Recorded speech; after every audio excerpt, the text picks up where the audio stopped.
In the night, the temperature has dropped to -16 Fahrenheit. The men are cold and uncomfortable. After the tents had been pitched, I mustered all hands and explained the position to them briefly, and I hope clearly. I have told them the distance to the barrier and the distance to Paulet Island, 346 miles, the nearest point where there is any possibility of finding food and shelter. After that, I began to direct the preparations for the long journey across the floes to Paulet Island.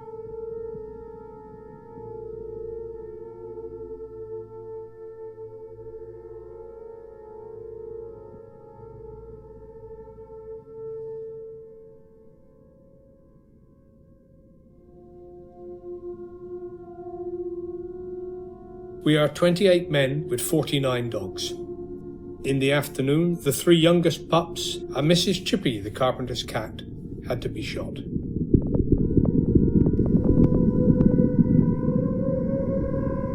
We could not undertake the maintenance of weaklings.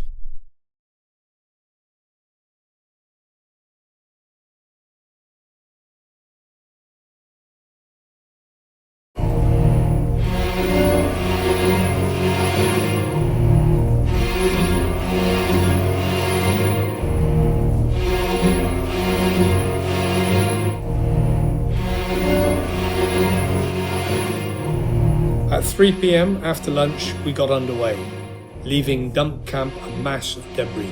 A drastic sorting of equipment had taken place here as we could not afford to carry unnecessary gear. Next day broke cold and still with the same wet snow. We moved our tents and all our gear to a thick, heavy old floe. We called this Ocean Camp. This floating lump of ice, about a mile square at first, but later splitting into smaller and smaller fragments, was to be our home for nearly 2 months.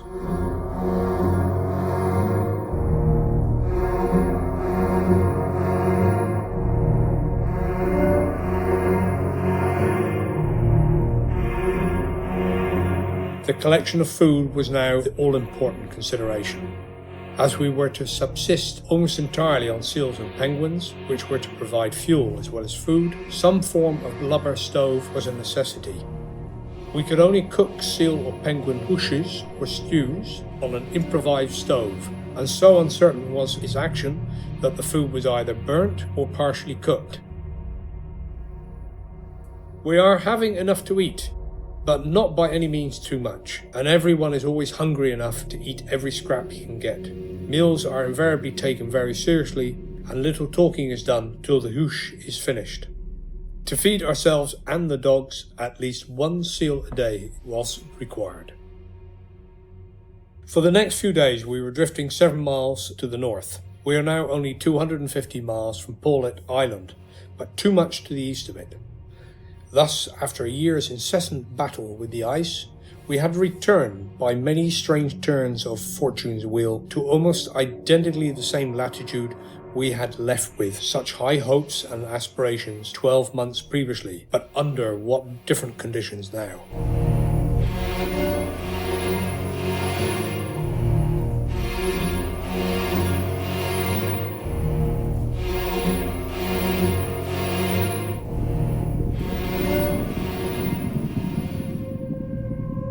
On December 20, I informed all hands that I intended to try and make a march to the west to reduce the distance between us and Paulet Island. A buzz of pleasurable anticipation went around the camp, and everyone was anxious to get on the move.